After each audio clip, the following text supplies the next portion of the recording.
Hello বন্ধুরা, আজকে গুরু পূর্ণিমা।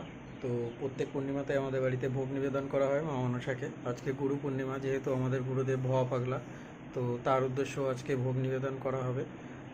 বাবা ভোগের জন্য সব কিছু কাটাকাটি করছে, চলো তোমাদেরও দেখাই কি কি করছে বাবা।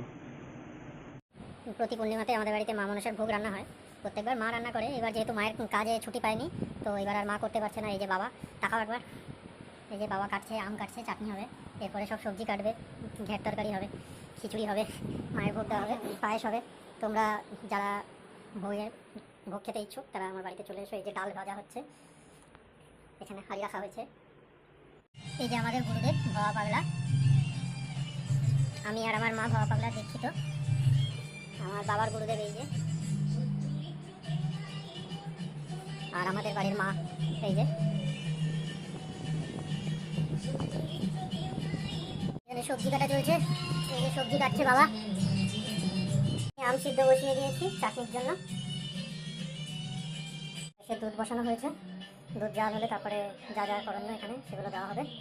হয়ে এসছে, আর একটু ফুটলে আর একটু টানলে নামিয়ে দেবো। এরপরে বসানো হবে চাটনি, তারপরে হবে তরকারি, তারপরে খিচুড়িটা শেষে রান্না হবে। আমের চাটনি বসিয়েছি, প্রায় হয়েই এসছে।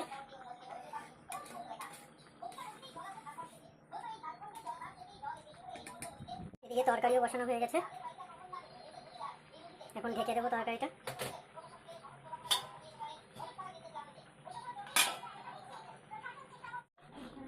খিচুড়িও বসানো হয়ে গেছে,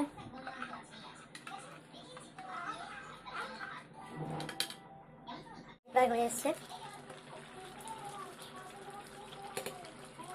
চাটনিটা হয়ে গেছে, তরকারি হয়ে গেছে,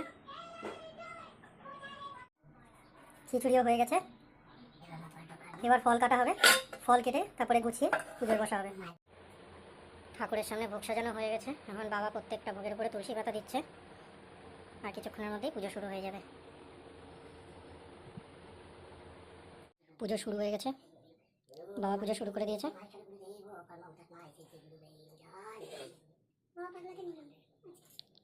এই যে আমাদের গুরুদেব, জয় বাবা, জয় মা তারা। আমাদের বাড়ির মা, জয় মা মনসা। লক্ষ্মীর পাঁচালি করছে আজকে, যেহেতু গুরু পূর্ণিমা, এমনিও পূর্ণিমা, তারপরে বৃহস্পতিবার, প্রতি বৃহস্পতিবার আমাদের বাড়িতে লক্ষ্মীর পাঁচালি, লক্ষ্মীব্রত পাঠ করে। মা এখন পাঁচালি করছে।